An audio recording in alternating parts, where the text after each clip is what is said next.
This podcast is a member of WildGamesProductions.com and D20Radio.com.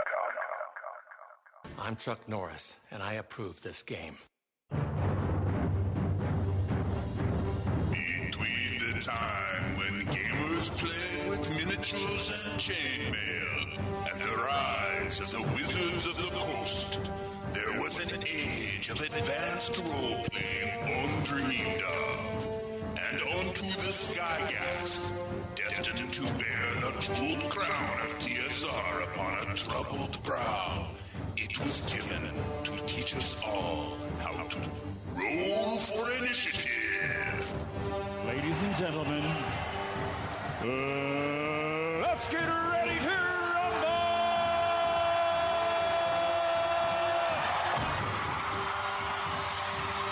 Roll for Initiative Podcast, volume number 3, issue 154. DM Vince sitting with DM Matt. Hello, everyone. And DM Chad. Hey, yo! DM Nick is off at a game this week. He decided he was going to watch good old football. Yep. He's watching Gladiators on the Gridiron. That's right. Nothing wrong with that. Nothing at all. But we're going to jump right into things this week, and we're going to talk a little bit and follow up on what we did in issue number, let's say volume 1, issue 21, and volume 2, issue 89, Evil Campaigns. Evil. Indeed. EA Sports. That's what it sounded like. It's in the game. Yes. It's in the game. Yeah, really. So, Chad, have you had any experience with Evil Campaigns at all? Yeah, I've played in a few. I played in a few Evil Campaigns for D&D. Not a lot, although I've run several campaigns where there was like one or maybe two evil characters in the party, but never really, not very often have I played in a D&D campaign where everybody's evil. Now, that said, I also like to run a lot of Amber Diceless, as everybody knows, and Nick's not here to say bah whenever I say that. Bah! So, that now is a much more similar dynamic. It's not evil per se. It's just very, very Machiavellian. Mm-hmm. So I'm familiar with a whole party going along those lines. I've only played in one campaign at a convention that was all evil, and it was just all drows, and we were all evil, and the whole entire scenario just wound up that we wound up killing each other. We made it to the first scenario, and then one person hit one person, and then it just fell apart from there. Was it a chaotic evil party? Yes. Yeah, I still have not figured out how to run a chaotic evil party. Lawful evil, I think, can be very workable. Yeah. As long as there's an overall goal that's in everybody's best interest. Yeah, chaotic evil is just too chaotic to work together, I think. Yeah. Yeah, I might be able to, if you were going to play an evil campaign, your best bet would be to keep most of the people at least either lawful evil or neutral evil. And you might, pepper in a character or two with chaotic evil. Just to keep it spicy. Right. Having the one chaotic evil character that the other evil characters have to keep in line in order to achieve the goal, but make sure that chaotic evil character is actually necessary to complete said goal. So that way they don't just realize, hey, it'll be easier just to execute them. That could actually be interesting. It's like you got the loose cannon. You have to keep in line to achieve the goal. You got the one guy going rogue. Yeah. The chaotic neutral character in that mix. Right. Yeah, the chaotic neutral trying to balance both sides out. Well, okay, that brings up a good question then that I'd pose to you guys. How do you see the correct way to play chaotic evil? The correct way? I don't know if it was really correct. Well, if you're all too often, I see people play chaotic evil that think that chaotic evil means that whatever the party wants to do, they should do the opposite. No. And they should turn on the party in the middle of a fight against something that they're all fighting just because he's chaotic evil. And I don't agree with that, because if that was the case, the demons would never win a battle against the devils, the abyss and the nine hells, right? Because and to a degree, yeah, they do squabble and fight amongst themselves, and supposedly, according to some of the stuff I've read, I think Ed Greenwood in Dragon Magazine has talked about it. That's one of the reasons why, even though there are a lot more levels to the abyss than there are to the nine hells, and a lot more demons, the demons and the devils still have a stalemate because of the infighting within the abyss. But I don't think it's to such a degree that they're incapable of action when there's a goal that is in all of their best interest. I mean, I would say when you're chaotic evil, it's kind of like look at chaotic good. Chaotic good means that you have an altruistic attitude towards everybody else. You just don't believe that the ends justify the means. So if you have to do something outside the law, that's fine. You're trying to get to the greater good for, being good, meaning for somebody other than yourself. I think chaotic evil is the same way, kind of in an inverse. They are looking for an end goal that's in their interest, but they don't necessarily have to honor a contract to get there.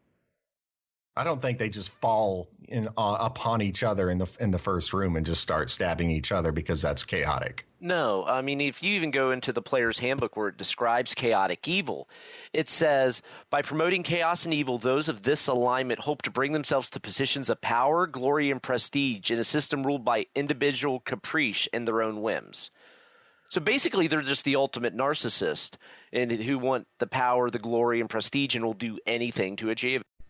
Right. They're completely psychotic, in other words. Yes. But psychotic people can behave in a rational manner when they have to, or at least, I just look at it as they're breaking a promise is no big deal to them. Right.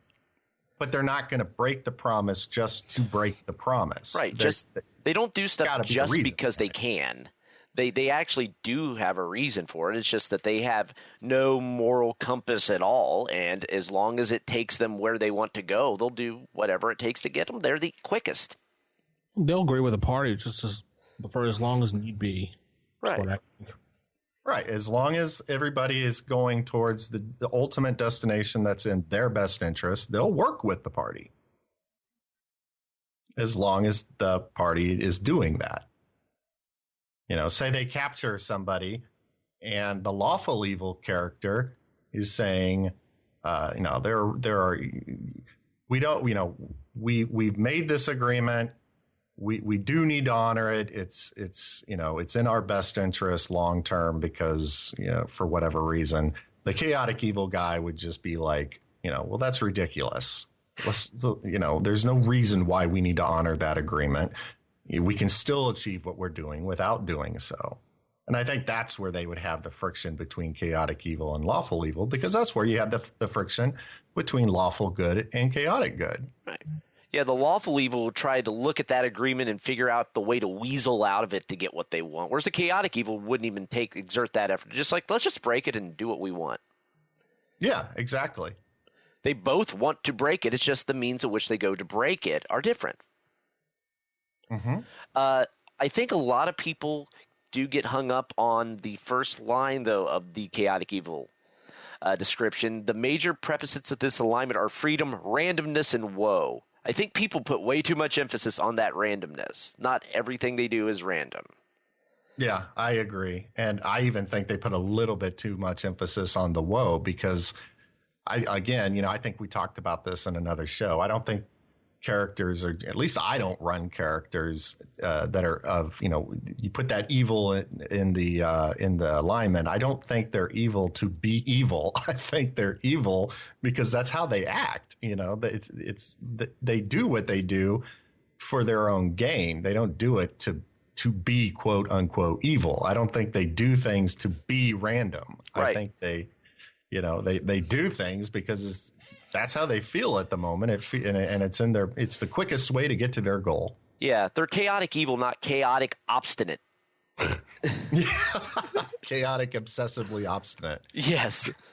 So I think one of the questions that we missed in the previous 2 issues doing this was, what's the fun of playing an evil character? What's the point?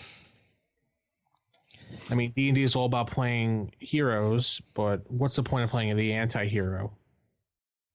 Well, I don't know. I think it can be fun every now and then to basically be out there doing it for yourself. Mm-hmm. I mean, it is kind of fun to introduce that Machiavellian element into the game, where you're basically you're not doing it for anybody else. You're doing it for yourself, and you're wanting to get power. And it's the same reason why a lot of actors like to play the bad guy in movies. Right. It can be kind of fun. Right. It's just think of it as Grand Theft Auto D&D. That's what a chaotic campaign could be. There's people do have fun causing chaos and doing things that they normally wouldn't do in life. There is some sort of psychological release that comes from acting out the evil dark recesses of the mind, but in a safe way that doesn't actually involve hurting, maiming, or anything else, and have the guilt associated with it, if we want to go into the deep psychological level of it. Yeah, you can throw out the moral compass that you have to live by in your regular day-to-day, and you can just kind of do all the things that you kind of like to do or fantasized about doing, but you shouldn't do. Right. And in the confines of a game, it's considered acceptable within reason of a group. There's certain things I wouldn't tolerate at all at a gaming table, but along the lines of being evil, there's just certain things it hits a point of being fun and wacky chaos to, okay, this is just kind of creepy and uncomfortable, let's get away from this as quickly as possible. Yeah, when they get too deep into the manner of sacrifices. Yeah. Well, you've really been thinking about this a lot, haven't you? Yeah. But yeah, I think it's fun. I don't know if how much fun it would be to have a long campaign based around that. It might be fun for a change of pace. I think that's it. I think it's a nice change of pace. So it's like a one-shot thing, not more of a over the weeks thing. Doesn't really work for you. I don't think I would mind trying it as a long-term campaign, but I wouldn't. We do, as we all know, we do multiple campaigns, right? Mm-hmm. I wouldn't want every campaign to be based around that. Right. Yeah, because there are certain stories that are best told with that anti-hero at the focal point, and there's other stories that you cannot tell with the anti-hero. So also depends, I think, on the DM and the story they're looking to tell, because certain types of characters are better fit for different types of stories. Oh, definitely. Yeah, I think that's a great point you made, Matt, is a lot of times there are cool stories to be told that do take the point of view of the dark hero. I mean, look at Elric of Melniboné. He's a classic example of a really dark hero. And he's fun to read. Yeah. You could also even take it, you could start it off as an evil campaign and maybe turn it into a story of redemption, and how we talk about people playing in their alignment and acting out of the alignment as being bad, but maybe in this one, that's kind of the point. You're trying to shift these chaotic evil characters or these evil characters into something more lawful neutral or lawful good. Or how about this? What if you're playing a lawful evil character or even a chaotic evil character, and you find out that the powers that be that you serve, or your liege or what have you, the person that initially you were working for, has turned around and screwed you over. Now it's kind of fun to be like, oh, all right, well, I'm not the type of guy you want to do that to. Right. And then it becomes kind of cool in that vein. Or how about a campaign that the characters are all good but have to make evil decisions because that's the way they have to survive? it could be fun to occasionally throw a moral dilemma out at the party. Right. You know, it tests the character. It tests the player's ability, one, to out of character stretch and role play that aspect, and two, it makes them really think about their character more than just in a one-dimensional, he's good, he never does anything evil because he's lawful good. It's, you know, I actually get a little bit annoyed when I have players who, the players are all neutral evil, I think, many of the time, but they'll do the craziest things regardless of the fact that their character is supposed to be good, and then they'll try to rationalize it. So it's fun to make them own up to the consequences of what they're really doing. Now, they may not enjoy it, but that's usually my learning lesson to them. You know, I don't try to do that to them through the entire campaign, but if I see them consistently doing something against their alignment, but trying to rationalize it, then yeah, I'll throw consequences at them. I'll make them rethink that. I had a younger player who played a paladin, and I think he played a lot of the old newer editions of D&D prior to playing in my first edition game. He was more or less a power player, and he understood that paladins could only have so many magic items. The rules were never a problem with him. In fact, he was quite learned on the rules, but he wanted the best magic items. The best sword should go to him, you know, and so he would always out of character, almost kind of metagame it, or he would always have his character in character asking, literally, he would have his character ask the other players if he could have that magic item. And after a while, you know, the other players weren't enjoying that. And I certainly, as the DM, I was constantly looking at him like, really? You're going to do that? Okay. I basically had him wake up one morning. He didn't know any of his, it was a higher level campaign. He didn't know any of his paladin spells. He would always be like, oh, don't worry. I have resist evil, you know, or protection from evil. And I would always be like, really? You know, you use a lot of out of character terms in character for your paladin. And so I stripped that of him, and he didn't have it anymore. And then he had a dream that night where he would normally be getting spells from his god, and his god more or less said, I don't like the way you're behaving. You need to be putting the welfare of your comrades ahead of your own welfare. And he wasn't really sure how to handle that. He'd be like, well, I don't think I'm doing it wrong. And I'd say, well, okay, you don't, but your god does. And that's really the one that matters. Exactly. So yeah, I'll throw consequences at them if they're trying to justify their evil actions as good. Have you ever had anything like that, Matt? No, I really haven't. My players, they tend to skew more towards that, a little on the selfish, but for the most part, they're still kind of good at heart. That I've never actually even had an evil campaign. No. Yes. I mean, the Ravenloft campaign I'm running is kind of like the reverse redemption story. The players go out to seek good, and they just end up causing more death and destruction inadvertently than they realize, and having to deal with the consequences of it. So people perceive them as evil, even though their heart was actually good. But no. Well, that sounds like you have some good role players, though. That they're not trying to rationalize evil actions as good. They're actually doing good actions, and they're willing to deal in character with the ramifications of those. I think that's actually speaks of a pretty good group of role players. Yeah, because I think that's kind of another interesting spin on the story to tell. You can have an evil campaign, but with good aligned players as well, or characters, where they have to go and do what society sees as evil in order for the greater good that's lost on the masses. So they become public enemy number one. They're the great big bad villain when really we're just trying to help.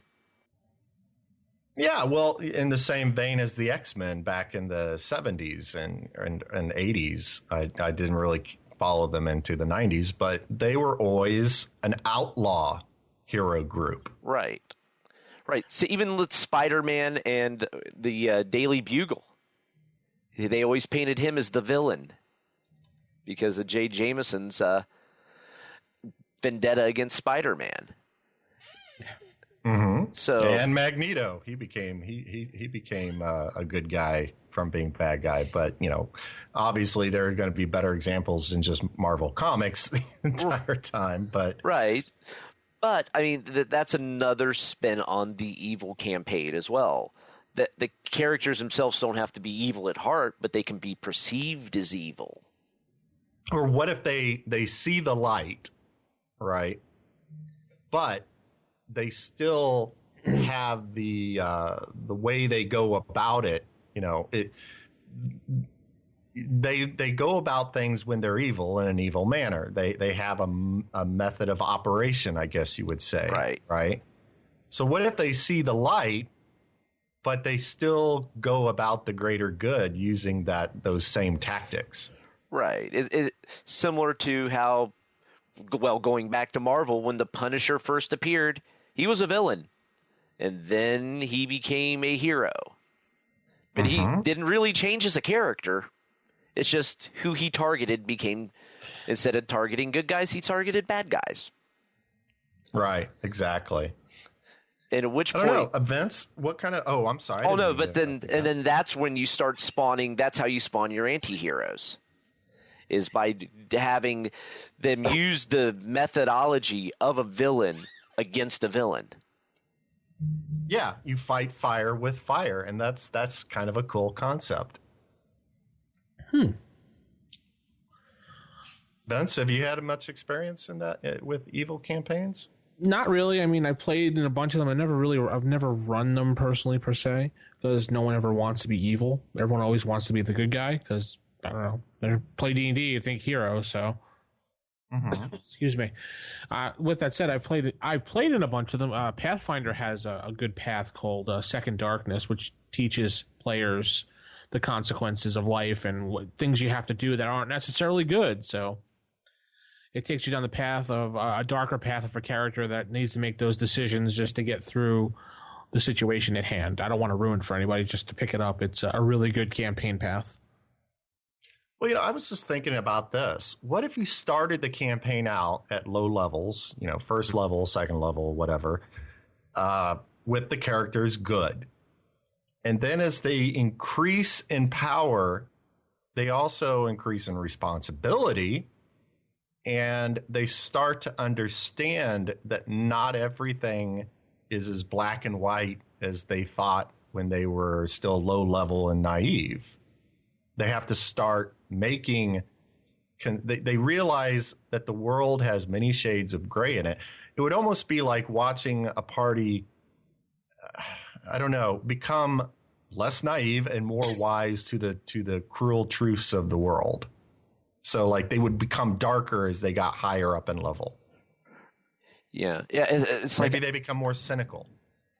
Yeah, it's like I would actually listen recently to an interview with a former FBI informant, not an informant, but an agent who infiltrated. He was actually responsible for bringing down the Colombian drug cartels, and he was one of the he became in a position of being a very high up financer for them. And he said, as he's doing his job, he had to live the character that he was portraying, including he was in a room when someone had a hit ordered on him and they wanted him to carry out that hit, or the other people in the room to carry out that hit. And he was in that dilemma of, what do? I'm trying to bring all these people down, but if I don't kill this person, all of a sudden my cover's blown and the entire mission just falls apart. But at the same time, I have to kill someone. What do?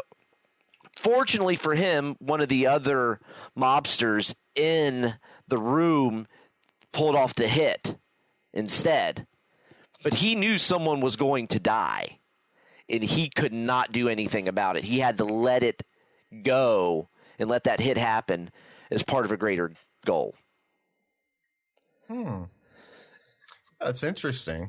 So that's just like a real world example of that. And he had to be a part of some very nefarious, like shady deals and money laundering and funneling. And he knew of people that were going to die. He knew of all of this evil that was going on. And he had to live it and also act like he was going along with it and a part of it and thought it was okay in order to bring all these people down. Well, what I find interesting is in comparison is that I have a friend of mine who used to be in the FBI actually, and he told me one time, they do tons of character background checks before you are allowed to join the FBI. They really do look for straight and narrow guys who have no blemishes on their background. So in other words, they're looking for lawful good types. But then they're asking them to do bad to make good. Right. So what does that say for paladins?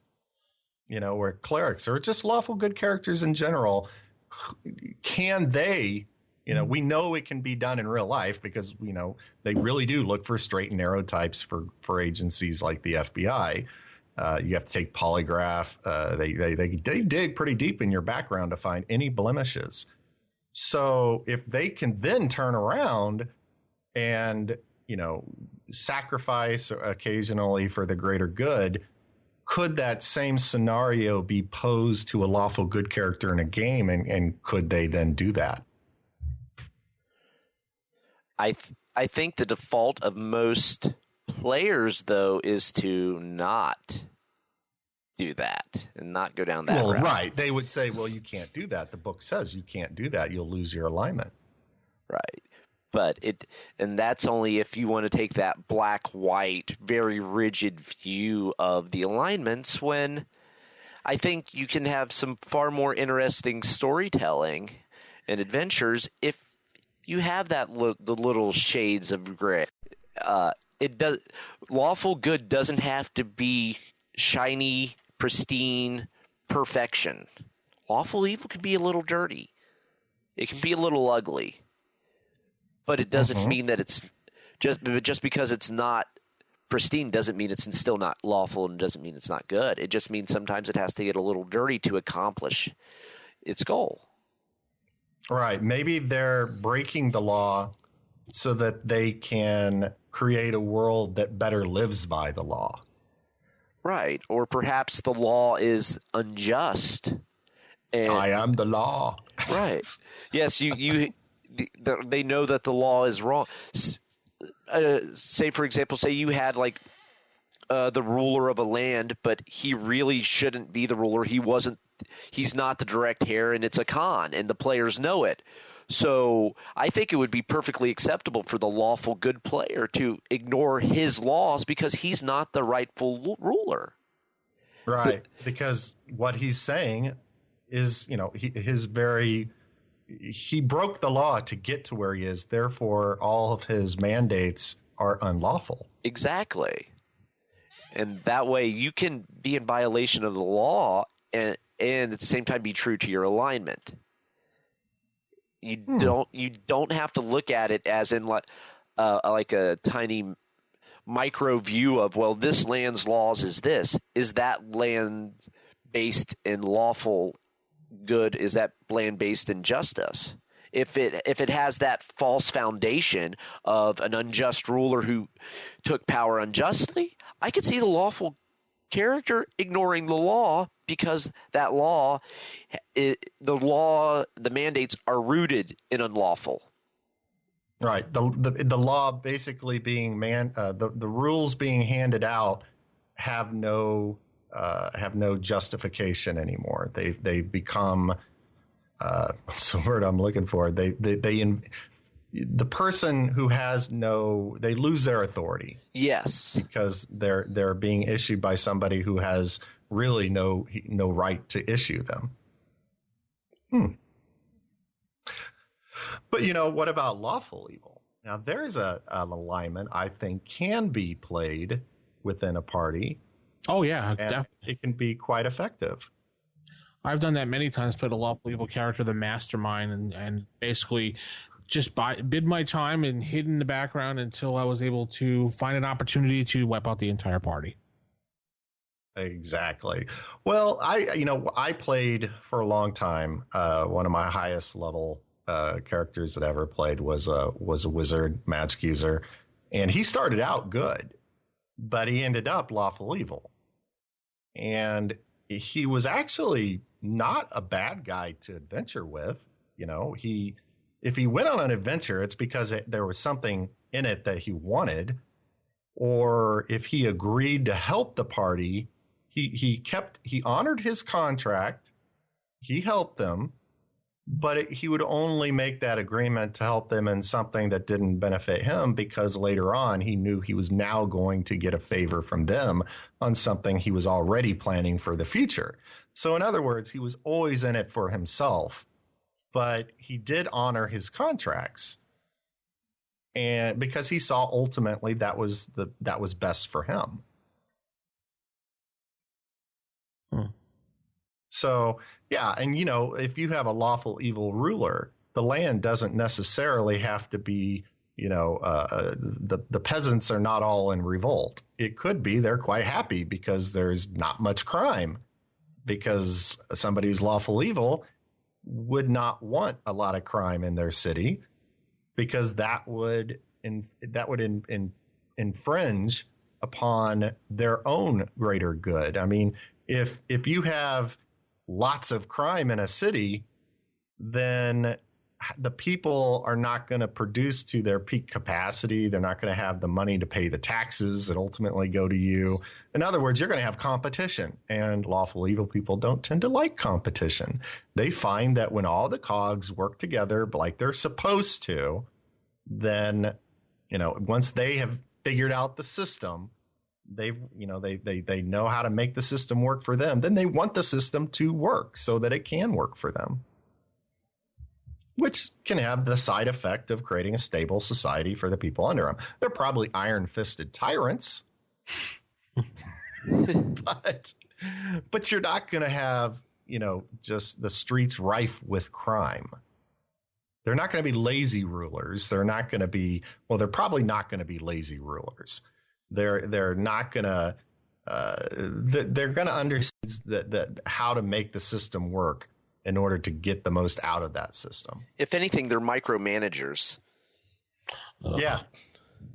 Yeah, there won't be laissez-faire. No. They will be into everything, and anything that could even remotely be a problem, they'll find a way to deal with them, be it, because if you have enough regulations, everyone will be in violation of a law, and they'll need to be punished. So anyone who could usurp your power, you just figure out which law, because of the massive tomes of laws you've written, they're in violation of, and take them out because of that. Right, and there's always a way to take out a troublemaker if you have. You can always, they might manipulate the laws. They'd be very, very okay with that, I think. So having lots of laws just gives them more ammunition to manipulate stuff so that they can legally take out any troublemakers. Exactly, because we're just purging this troublemaker for the good of society, because we wouldn't want people to violate the laws, because the laws are there to ensure order and everyone is productive and prosperous. Exactly. The laws are for you and me, but mainly me. Yes. They're there to benefit everybody. They should benefit me the most. So be a good citizen, and if you see something, say something. Yeah, it's no more do what you want. It's do what we say. Yeah, and that's why chaotic evil rulers tend to bankrupt their country fairly quickly, because they live in the now. They satisfy their own appetites. They're not patient. They don't look as far forward per se. They gratify themselves whenever they feel they want it. And so that would have ultimately bankrupt their country. Whereas I think a lawful evil person would be looking further down the road. They're willing to take a hit if it will get them the ultimate, they plan that hit in, I guess you would say. Yeah. Yeah. The chaotic evil, they're going to be, what do I want now? They're not concerned about the long-term consequences. More importantly, they're not concerned about how anyone else is affected by their decisions, only themselves. If some other people get injured or killed in the process of me achieving my goals, it's a side effect. It's not even an unfortunate side effect. It just happened. Right, exactly. Because they're the center of their own universe. Exactly. So the only time I would, but now for chaotic evil characters in a party, if they were to turn on their party, in the middle of a situation where you would think they wouldn't turn on their own party, like they're fighting the big bad guy and the chaotic evil guy decides that he's going to do something to just totally screw the party, I think he would only do that if he suddenly realized that, the big treasure they're after, they secretly, he is the only reason he's been traveling with them, is within his grasp. And he doesn't actually need to help them beat the big bad guy to get it. He could actually, while the big bad guy is distracted, he realizes that it's a perfect opportunity for him to sneak over there, grab it, and leave. That would screw the whole party over really quick, but there would be at least a rational reason why he did it that would fit his alignment. Right. The chaotic evil is the id, if we go into the Freud psychology. And it's like, okay, what's just going to satisfy my goal? Whereas like your lawful is like the superego, and they're going to be actually consider the effects of their actions on the greater whole. And there could even be some self-sacrifice involved with that, and that's the dichotomy you're going to get. So you have, and when you mix the two, that's why there's so much conflict and why that type of mixed game doesn't typically work, because you have one character who's concerned about the greater world, and you have one that's only concerned about them and their specific needs and universe. Exactly. And this is why a long-term campaign with especially chaotic evil characters is so difficult, because they're really short-term thinkers and they're only helping the party out because there is that short-term goal of doing so. How do you keep them wanting to go adventure after adventure with the party? Unless, of course, maybe that you put a nice carrot in front of them on every adventure. Right. You would pretty much have to be bribing them with like a treat. You help us with this and you get this. To constantly get the help. There would always have to be, what is the next? It's almost like a mercenary, but a mercenary is more rational and logical in getting compensated, whereas the chaotic evil is more goes on the whim of they may do it for this shiny magic item this time, but the next time they may not, for absolutely no other reason other than they don't feel like it. Yeah, now in the way I view it, I don't know if they're that whimsical, or I know it says they're capricious or whatever, but I tend to look at it more from the point of view of the character himself. What are his motivations? And if his motivation is to have the that ring that gives him super duper powers, then he goes on the adventure with the party with the hope of getting that ring. Now, this brings us into the next reason why you don't really see chaotic evil people on long-term campaigns. It's because even if there was a nice carrot on every adventure going forward that would entice them to join the party, how many times is the party going to get burned by this guy before they stop letting him travel with them? Because obviously he's doing it. That they say, we're going to go find the Holy Grail. Well, he's, because that'll bring peace to the entire kingdom. He says, in his mind, he's thinking, sure, I'll go with you because that'll also bring a lot of money on the black market. And, screw the kingdom. I want it so I can sell it and become powerful. Well, at the end of the adventure, if he doesn't get it, then he's probably not going to continue adventuring with them anyway, because what good is it? Your rest of the guys you're adventuring with aren't going to let you have. And if you do have to screw them over to get it, then they're not going to let you adventure with them anymore if they don't kill your character. So it becomes very problematic for rationalizing how this character keeps going along, with adventure after adventure with these people who either deny him or he screws over. Yeah, you would almost have to keep offering him a bigger carrot on each adventure in order to right, keep but him what interested. if the only carrot he wants is the same thing the whole party's looking for, but they're just looking for it for two different reasons? Right. And then at that point, you finally get the Holy Grail. You can bring peace to the world, and then you realize that your thief just sold it on the black market. Oh. Yeah. And then now you have a whole nother adventure of trying to get the Holy Grail back. And then exactly. And then perhaps those lawful that's the breaking point for some of those lawful good characters are like, you just caused great evil, and perhaps they get a little rough with them. Maybe that's their that's a test for them. Mm-hmm. To see if and maybe they go on the second adventure after they screw over the party, because the rationale now being that the party makes them go along because he knows who he sold it to. He knows all the contacts in the underworld. He knows where that item is probably at this point.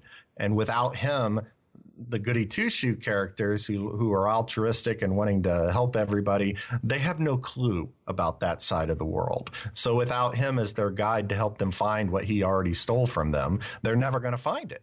Or perhaps now the chaotic evil character is like, they want it back. So if I go with them, I say they force me, I steal it again and sell it again, but blame it on the lawful characters.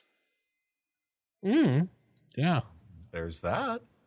There is that. Or what if it's a high-level adventure and it's actually a campaign based around an artifact that actually comes in multiples to make the full use out of it, like the Rod of Seven Parts or the Orb of Might, the Crown of Might, and the Scepter of Might, I think. What if they go along and, with it until all three pieces are together? Or what if this chaotic evil character found this item, didn't quite know what it was, and just sold off the parts of it? It split it up. So now he wants to get it back so he can get all the power. Now he realizes its true value. So he gets these lawful people saying, hey, these parts are in the wild. Bad things will happen. We need to find it. I think I know where they are. So he's manipulating them. Hey, remember the old Sinbad movie? What was it? The Golden Voyage of Sinbad? The one with the genie. Oh, yeah. And it was actually the evil guy that has to work with Sinbad has to work with that evil sorcerer, at least initially, so they can get back to the Isle of Colossus. And the whole time, of course, wonderfully played by Tom Baker, our fourth Doctor Who. I didn't actually know that until I read an article the other day. I never put the two and two together that was Tom Baker who played that evil guy in that Sinbad movie. But Sinbad has to work with him, because if he doesn't, he can't save his princess. And of course, the evil guy's only doing it because he needs them to get him back to his island so he can get a hold of that genie lamp, he just wants the genie lamp back from them. So he's willing to work with them just so he can stay close enough until he can steal it back from them. Yeah. So here's another dynamic on the idea of an evil campaign. I don't know if it'd be an evil campaign, but it would be a fun adventure, and that's playing monsters. Yeah. Well, I think they actually have a module like that, don't they? There's one, isn't there do. one where I think it's second edition though, where you're like goblins and you have to fight off players that are raiding or kobolds or something, and they're trying. Basically, adventurers are coming into your lair, and you have to like fight them off. I think there's something like that. It's like a reverse dungeon, but that's One of second those edition. dangerous creatures in the monster manual is actually in the player's handbook. Yeah.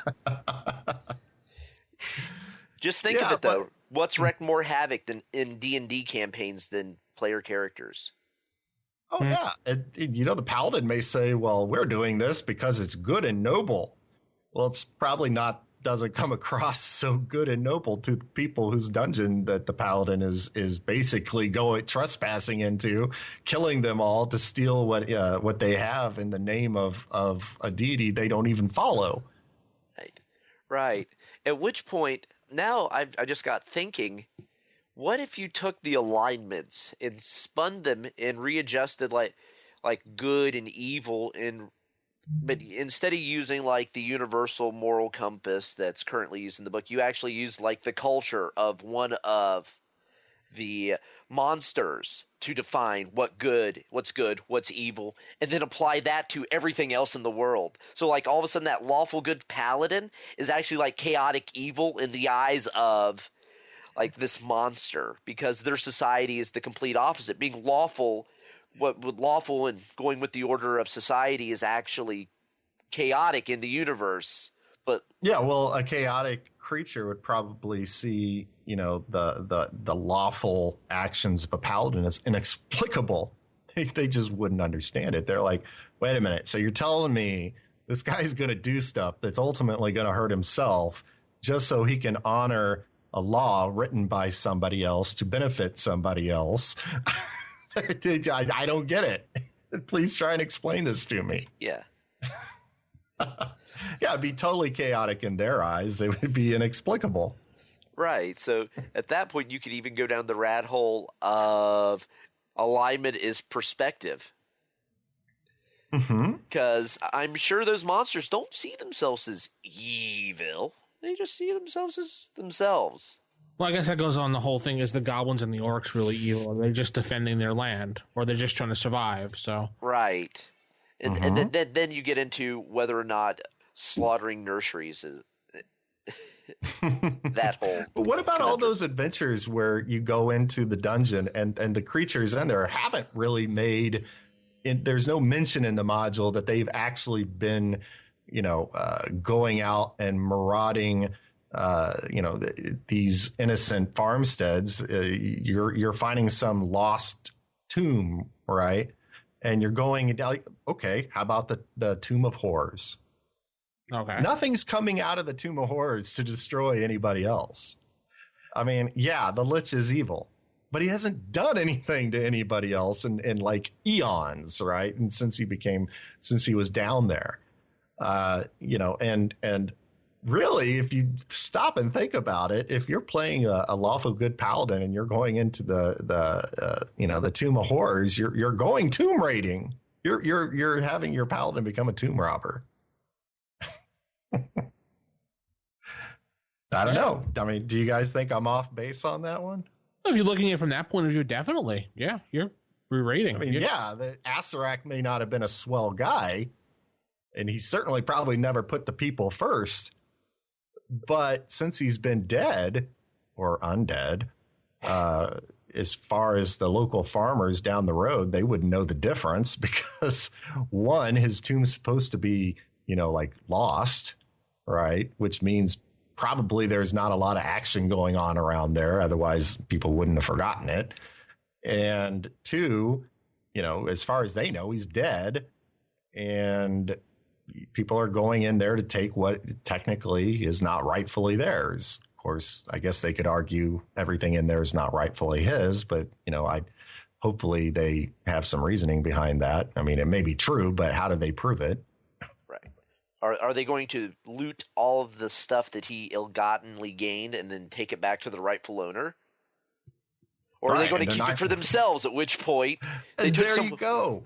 What if the players tell you as a DM, Matt or Vince, what if they say, what if you put that question to them? What if you said to them the question, okay, why are you going in here and doing this? And they said, because none of that stuff is rightfully his. We must, and he's evil. He stole it all. And then I would probably let it sit then. I wouldn't pursue it with them. And then at the end, I would say, so what are you going to do with that +5 Avenger that you liberated? Well, I'm going to keep it. How are you going to keep it? It's not yours either. Yeah. You're just transferring it from one unlawful owner to another one. Right. Yes, it's like what? Yeah, it's like what is the right of an evil character just to exist in his evil peace if he's not actually causing evil amongst others? Right. If he's not instigating any problems for the land around him. Why would you want to go stir up the hornet's nest? Yeah, or say you do find the he had a +5 Holy Avenger hidden away, right? And you come out, your paladin comes out of the adventure alive. He's got the sword, goes back to the town, and he walks into his temple. I'm just curious how the player would handle it if you then had one of the priests there turn around and say, oh my goodness, you found the holy sword of so-and-so stolen eons ago by Asarak. It's so great of you to bring it back to us so that we may take that holy relic and put it back where it belongs. I mean, now it'd be interesting. I think a lot of players who play Paladins would then probably say, oh yeah, I did. Here you go. But it would be funny to take a look on the player's face at first to see they're squirming and to figure out how they can keep the sword. Yeah. And that's also actually a great way to get rid of magic items if your campaign has too many in them. Yeah, I agree. All of a sudden, they start avoiding temples because every time they walk into one, they start saying, that is the holy blah, blah, blah. Thank you for bringing it back. You found the holy shield of Sigil. You found the holy belt buckle of... They start dodging their own temples. Yes. You get back in town, the other player's like, well, I guess we should go to the temple, get some healing spells. The paladin's the only one going, I'll pass. About that. Or what if it's really overrated. Yeah. Or what if they go into like a temple that's not necessarily their deity, but like a friendly one, and then that temple says, "Oh, that's our holy relic," but it's actually not. The priest just knows its power and wants it. Yeah. And it's like, hey, what if you have a corrupt priest? Right. All of a sudden, and then next thing you know, they hand over the Holy Avenger, and now it's being used for evil. Evil. Yes. Or what if the paladin player had his paladins? And I have seen this happen before, where the player, once again, they will try to rationalize why they would be able to keep that item. And they say, well, yes, but don't you believe, as he talks to the priest, that great Leonidas, who wielded this sword to smite evil, he would not want it sitting in some temple useless. He'd want it out in the land, smiting evil, perhaps in the hand of a champion, perhaps me. How would you handle that? Do you think that that's something that a paladin could say? Or do you think that would be, you think he really shouldn't say that? I don't know. That's kind of weird. Yeah. I've seen players try to justify, when why they should keep things, and that would be, I guess, you'd have to make a check to see, how a charisma check. Maybe that's why paladins have such high charisma, so they can keep the goodies that they find. Right, they're on a mission from God, like the Blues Brothers, so therefore they need to be able to keep all this stuff. They kind of look shifty-eyed sideways for a minute, and they go, you must be evil too to not want this sword out in the land. They kill the priest. Yes. The corruption runs high in this. Yeah. I will have to cleanse my whole order. Yes. I must smite them all. Until I find the one priest who understands why I should keep this sword. Yes. That'd be kind of funny, but... So what about in neutral evil characters to this whole situation? Where do they stand? Neutral evil. I think they fall under selfish.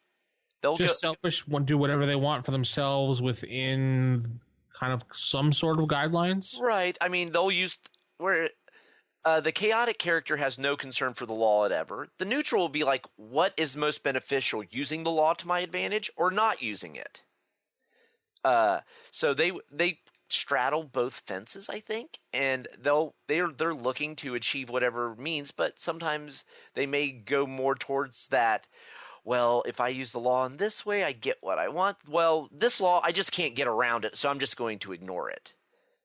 They're kind of like the straddling the in-between is how I see. And they're kind of can be the glue that holds together a evil party, because since they kind of can see both sides of the lawful chaotic pull, and they might be, in a weird way, the voice of evil reason. Yeah, I hadn't thought of it that way. So maybe, well, I definitely like what you said initially about the selfish. I thought about that for a minute because my first reaction was, well, I would think that'd be chaotic evil. But then I stopped and thought about it, and my view would be that chaotic evil is to use psychological terminology, they're psychotic, which means that they literally have no regard for anybody but themselves. Yeah. They are the center of their universe. Everybody else, if they close their eyes, you don't exist. Yeah, they are the embodiment of an id when they're lacking. They're the serial killer. Yeah, they're lacking superego. They're Dexter. Right. Well, yeah, I guess to a degree. They don't have any remorse because they don't view anybody else as really, they're the only thing that really matters. Right. And it's not that they look down on the others either. Don't confuse that. They just don't care. They just don't care. They have no sympathy because they would have as much sympathy for their fellow adventurer as they would for a chair. Yeah. Yeah, it's not like they think they're better than their fellow adventurer. They just don't care. Whereas I think neutral evil would be, they're not psychotic. They understand they are not the center of the universe, but they might be a little greedy. They're more sociopaths. They're more in that sociopathic where they understand other people have feelings, but they just don't. They're not concerned with them, but they know they exist. Yeah, I would say more like neutral evil is a person who doesn't really see good as being an end goal, and it doesn't go out of its way to satisfy its own lusts. But hey, if it's they're getting through life. There's always going to be evil, so you can't really stop that. It's going to be there, almost apathetic in regard to good and evil, but they have greedy tendencies. They're like, look, the world is the way the world is. We're just a couple of guys. We're not going to put any big dent in it. But what's it hurting if I have that item? It's not really hurting anybody. It's definitely helping me. They might feel bad if somebody died. They have feelings. Right. They just are apathetic and slightly greedy or very greedy. So that's kind of where I put neutral evil is, they're doing it because there is a benefit for them to travel with the party. They just don't. They think this whole fight against evil is kind of ridiculous because it's never going to happen. You're never going to eradicate it. And even if you did, you just have a new brand of evil because you got to have evil. You can't really have good. Yeah, you're almost describing Eeyore. What's the point? Why are we doing this fighting? Just here, let me just get what I need, and I'll be on my way. Oh. Yeah, I just see them as pragmatic. Yeah. They're like, if you guys want to do this adventure in some glorious battle against evil, fine. Whatever floats your boat and gets you through the day. I just don't think it's going to happen. But there's definitely a monetary gain for me to be traveling with you guys. Right. And because they are greedy, that is what makes them tend towards evil. Right. Because if it gets them the shiny, and it doesn't matter if it takes away, someone else loses the shiny if it gets them the shiny. But they're not going to go out of their way to take other people's stuff for the sake of taking it. Yeah, I don't think they're doing it just for the, they're not stealing candy from a baby as Mr. Burns does just to see if he can do it. Right. I think they don't even put in evil. I think they believe that people are people and everybody's really kind of everything's gray. Right. They're kind of humanist. They're they're very much like the human is the center of the world, or them, and whatever they need will do. And if someone gets hurt in the process, that's okay. I don't take particular pleasure in it, but sometimes it happens, and I'll be able to sleep okay at night if it does. Yeah, I think chaotic evil is more along the lines of I'm the center of the universe and nobody else really exists, so it doesn't really matter. But I think neutral is more not so much about we must maintain the balance. I think they're just more or less like there really is no such thing as good and evil. There's just people. Right. There's just silly infighting between these two groups. It's all gray. Yeah. And I'm stupid if I don't get what I can get out of life while the getting is good. And people who are lawful good would say, well, that's evil. That's greed. And they would say, okay, well, whatever you want to call it, dude. But that is that in my mind would be neutral evil, is that they're the guys that will sell they'll sell they may sell your your secrets that safeguard your land. They're just there to get what they can get while the getting is good. And that's why I think if you look at the Monster Manual 2, when they introduced the daemons, remember they had demons, they had devils, they also came out with demodans, but they had daemons, right, who live on Tartarus, I want to say. They're neutral evil, and they're the guys that are like they're the merchants, I guess you would say, of the infernal world. They sell things back and forth between the devils and the demons because they don't care about whether there's law or whether there's chaos, or they don't really they just don't care. They see it all as gray anyway, and if they can make money by working with both sides, they will. Whereas neutral good, I think they also see it as they take people on their own. They don't necessarily say, they understand. Again, they're a little fatalistic too, probably. They see the world, or maybe they wouldn't claim that, but they see the world pretty much as shades of gray. But their belief is that, if you can make it a little bit less dark, that would probably be nice. And they do believe that the world, if possible, they'd like to see the world in its best light. They just don't believe that they just don't see the world as black and white. That's how I think, do it. So one side is they all see the world as gray, but only one side is greedy. Neutral evil is greedy. Neutral good is more or less, they have altruistic tendencies. I think that about sums it up. Yeah. So anyway, I may be totally off base, but at the end of the day, this is one of those things with D&D where there are a lot of games out there now that don't even have alignment. And I actually like games where your character is how you play them. I've always thought I've always had a little bit of an issue with alignment, to be honest, because it's kind of like pigeonholing your character. You must play him, this way, even if it doesn't make sense. Whereas I think I like a game where you just, you could literally get rid of alignment in D&D. I don't think it would have a huge effect on the game. No, I mean, other than like specific magic items and things of that, it really doesn't. I think that's just more of It's just a way to help classify like different monsters and people. Like, okay, these are like the villains, these are this. It's just people like grouping things in boxes and like labeling them, and I think that just helps with the labeling.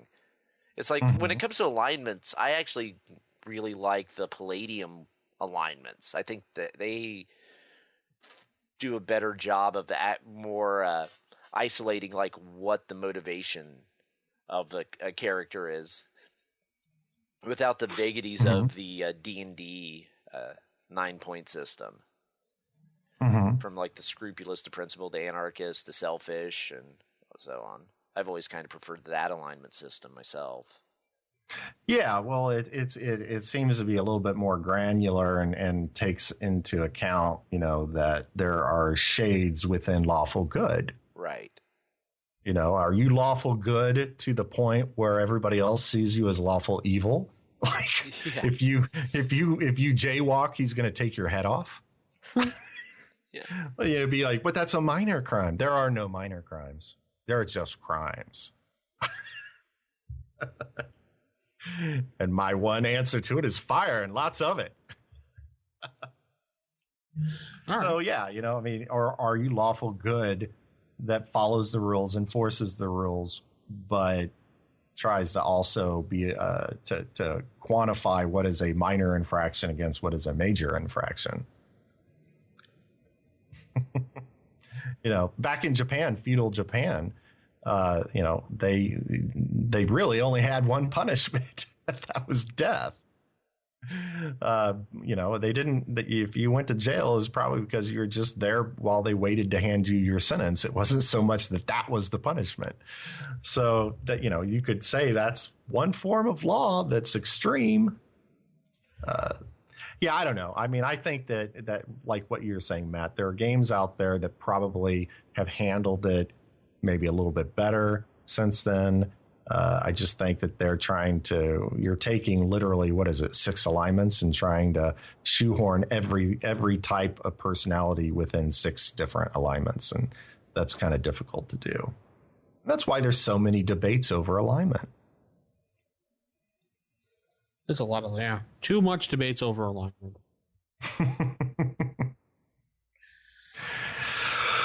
And that's about all I have to say on alignment. Yeah, I think with that said, that should wrap things up for this week. And if you'd like to write us, rfistaff@gmail.com. Visit our page, rfipodcast.com. And 570-865-4210, the hotline. Keep it original, keep it old school. Good night, everybody. Good night. Good night.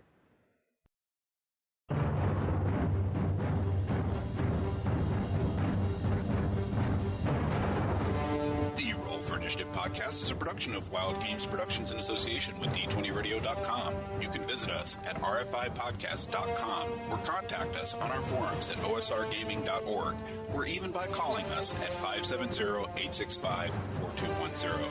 This podcast is produced for entertainment purposes only. All other uses are prohibited. And remember, if your magic missile spell doesn't automatically hit, you're playing the wrong edition. Thanks for listening, and we'll see you next time on Roll for Initiative.